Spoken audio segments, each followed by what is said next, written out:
It's everything that happens along the way. The choices you make, the paths you choose, that turn the routine into anything but. Of course, that's how it started. A routine mission, answering a distress call. And look where that got me. We were testing out the Normandy, Captain Anderson's new ship, when the distress call came in. An Alliance patrol on Eden Prime had been attacked. They'd seen something they couldn't explain. And whatever it was massive. I hit the ground with my lieutenant, Caden Alenko. A good kid, loyal, by the book, with a talent for biotics. We came across the lone survivor of the patrol, Gunnery Chief Ashley Williams. A soldier to the core. Tough, disciplined, ready to take on whatever came her way. Ashley joined up with us and took us to the spot where she lost her squad. That's when we saw it. The ship. Like nothing I'd ever seen.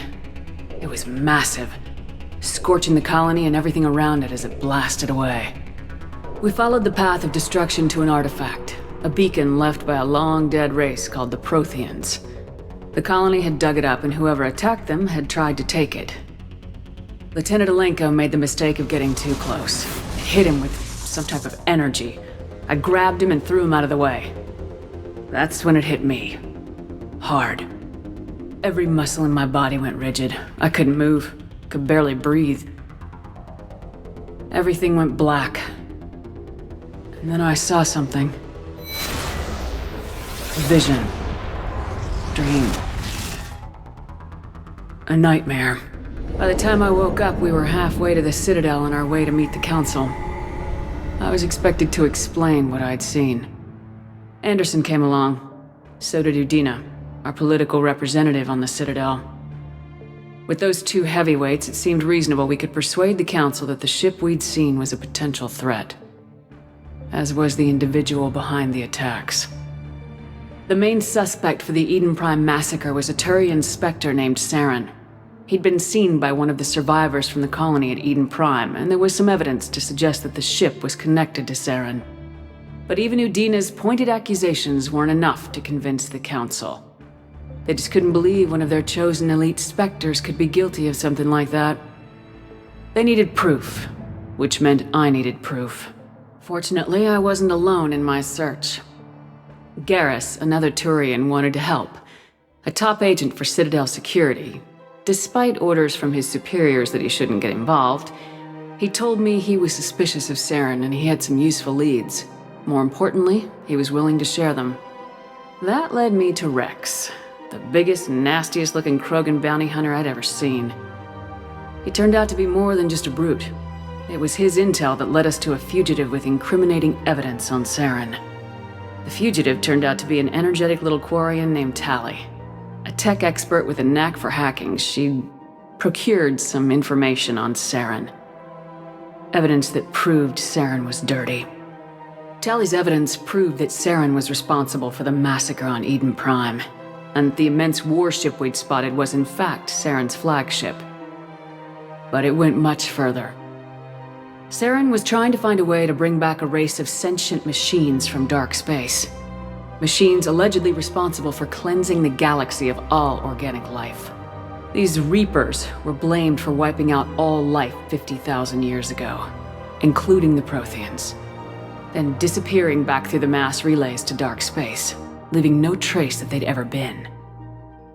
That explained why Saren was after the beacon, and it made some sense out of my visions, but not much else.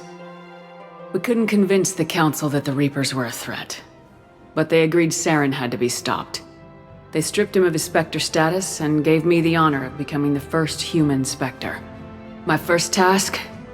Bring down Saren. Anderson decided to stay behind, giving up his ship, the Normandy. He told me I'd need it more than he would.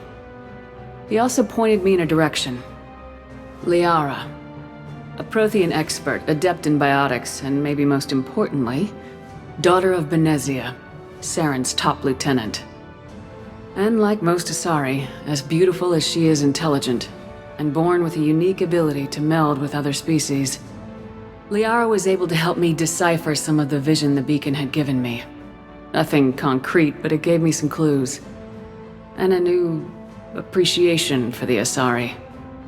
Her technique for accessing my vision was unexpected, but not at all unpleasant. Kaidan was a little concerned about the connection I shared with Liara. As commander, I knew either relationship had the potential to interfere with the mission. I decided discretion was the better part of valor, and kept my focus on our goal, finding Saren. Thanks to Liara's help, we had our next lead, Benezia. Saren had taken her to Noveria, where he'd enslaved the queen of a dangerous race of insect-like creatures, the Rachni. He ordered Benezia to use the same technique Liara had used on me to extract information from the Rachni queen. The queen's drones were everywhere, and they were not happy. We had to fight through hundreds of them to get to Benezia. By the time we arrived, Saren was gone, with the information. I tried to reason with Benezia, but Saren had indoctrinated her. He had somehow acquired the ability to control people's actions and wills. Benezia wouldn't surrender, and Liara was forced to watch her mother die in her arms. And I was left with an angry, dangerous Rachni queen to deal with. She claimed her drones would do no harm if I released her, but the Rachni had terrorized the galaxy before. I couldn't do it. I wouldn't doom an entire species for past sins. And the Queen was true to her word. She left and took her army of drones with her. With Saren's top lieutenant dead, he was quickly running out of time and places to hide. I tracked him down at his base on Vermeer, but we soon learned it was more than a base of operations. It was a breeding ground. Saren was breeding an army of Krogan. He'd found a cure for the genophage, a disease inflicted on the Krogan to prevent them from breeding and taking over the galaxy. But the Krogan Saren was breeding were slaves, mindless beasts that obeyed Saren's will. I had to destroy the base and all its research. Rex disagreed, violently. Rex wanted the genophage cure for his people, but tried to convince him to help me destroy it, that these Krogan weren't real. But he wouldn't back down. Fortunately, Rex is smarter than he looks. He realized this wasn't the way to help his people, and that Saren was the real threat. When we finally got to the center of the base, I realized just how close Saren was to completing his plan. He was already in communication with the Reapers. Sovereign, Saren's flagship we'd all assumed was just a ship, was a Reaper. It spoke to me, threatened me. I could feel the menace it had for every living thing. It wanted me dead. It wanted us all dead. And I knew it was capable of doing just that. What I couldn't understand was why Saren would help it. But there was no time to think about it. Sovereign knew where we were. We had to destroy the base and get the hell out. I split my team into 2 squads, sending Ash with one and Kaidan with the other as a distraction. We had a nuke and we planned to use it. Before we could detonate the bomb, Saren showed up. We fought. I stalled him to make time for my team. And in talking to him, I realized the truth. It wasn't Saren who was indoctrinating everyone. It was Sovereign, the Reaper. And Saren was in deeper than all of them. He tried to convince me he was still in control. Said he'd found a way to reduce the Reaper's influence, but he was kidding himself. Or believing the lies Sovereign was telling him. Before I could convince him to stop, he ran, leaving me just seconds to extract my squad mates. I tried, but I wasn't fast enough. I could only save one of them. Kaidan was a good man and a great soldier. But I had to choose, and I chose Ash. That was the last time Saren would slip away from me. I knew then, the next time we met, one of us would die. With my team mostly intact, we chased Saren and his army to Ilos, a long-lost planet that had once belonged to the Protheans. As we prepared for what we knew would be a desperate fight, I spoke to my crew. We were just one ship, against Saren's growing army. I assured them all that despite the odds, we could defeat him.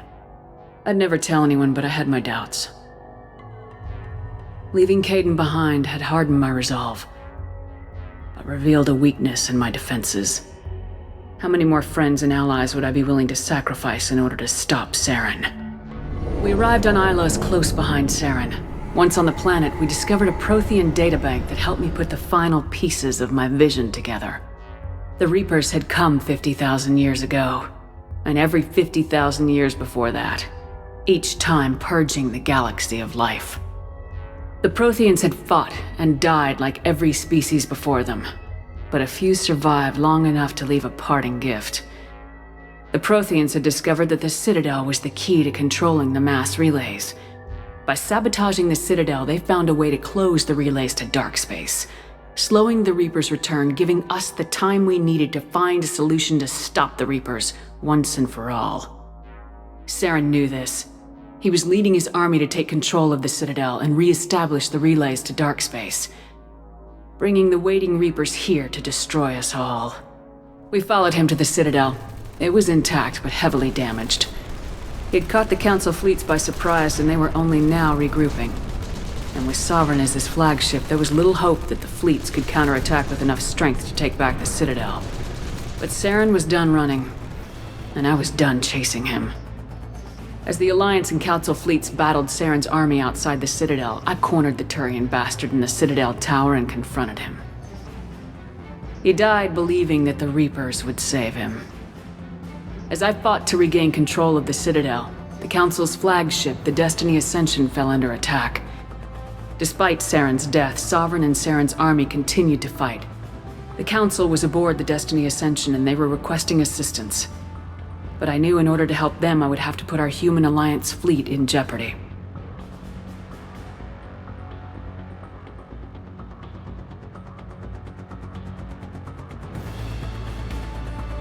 The Council had to be saved.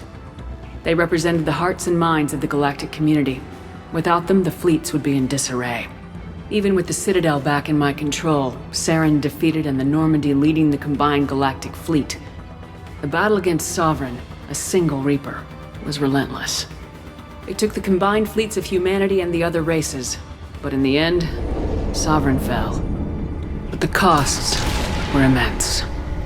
While humanity's efforts in the war earned us our first seat on the Council, it was a hollow victory. The Reapers were still out there.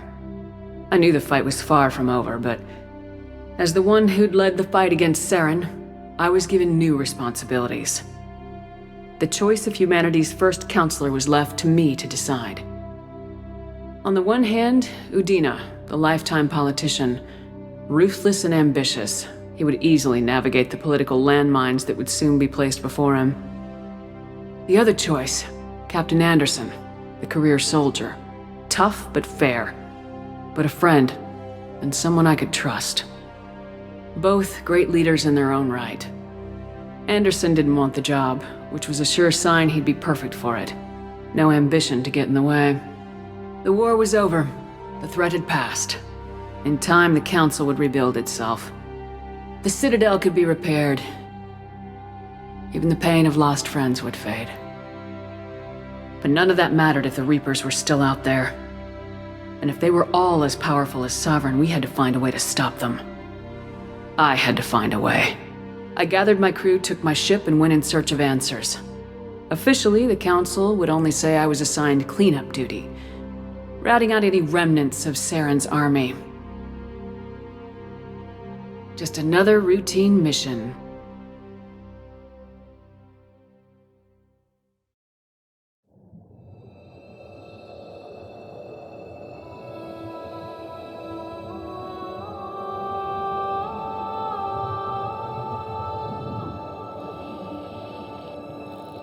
Commander Shepard has been recovered.